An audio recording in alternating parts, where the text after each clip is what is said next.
Le 4 novembre, l'Église catholique célèbre la mémoire de Saint Charles Borromeo, évêque de Milan, réformateur de l'Église et modèle de service évangélique. Né à Arona, près du lac Majeur, le 2 octobre 1538, d'une noble famille lombarde apparentée aux Médicis, Charles connut très tôt les fastes de la haute aristocratie. Pourtant, ce jeune homme choisit de sacrifier les honneurs pour le Christ. À 21 ans, il fut nommé cardinal-diacre par son oncle, le pape Pie IV. Quelques années plus tard, en 1564, il prit la direction de l'archidiocèse de Milan, s'installant pleinement comme évêque en 1566. L'époque était celle de la grande crise de l'Église, la réforme protestante, les abus du clergé, l'incertitude parmi les fidèles. Charles Borromeo travailla vaillamment à mettre en application les décrets du Concile de Trente.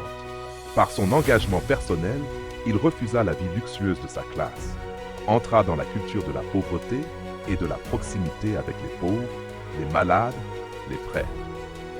Il fonda à Milan des séminaires pour former les prêtres à une vie austère et authentique, lança des visites pastorales dans toutes les paroisses, réorganisa les institutions de charité et de soins, prit soin des victimes de la peste et des malades et resta au devant quand l'épidémie frappa Milan en 1576. Tout au long de sa vie, Charles Borromeo mit l'Eucharistie, la liturgie et l'éducation chrétienne au centre de son action. Il disait que l'Église ne se réforme pas seulement par des lois, mais par la sainteté du clergé et l'engagement des laïcs. Sa réforme ne fut pas froide. Son cœur était tout entier au service. Il vendit des biens de sa famille pour venir en aide aux pauvres, dormit peu, fit des marches de nuit parmi les malades, visita les prisons, corrigea les mœurs sans céder à l'autoritarisme, mais en invitant à la conversion. Il insistait sur le fait qu'un évêque doit être un frère parmi les frères. Saint Charles s'éteignit dans la paix à Milan le 3 novembre 1584, âgé de 46 ans. Il fut canonisé en 1610. Sa mémoire nous invite encore aujourd'hui à la fidélité, à la réforme personnelle et communautaire, à l'amour de la liturgie et au service des plus petits.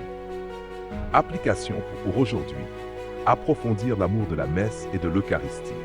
Comme Charles, considérer l'Eucharistie non seulement comme un rituel, mais comme source et sommet de la vie chrétienne.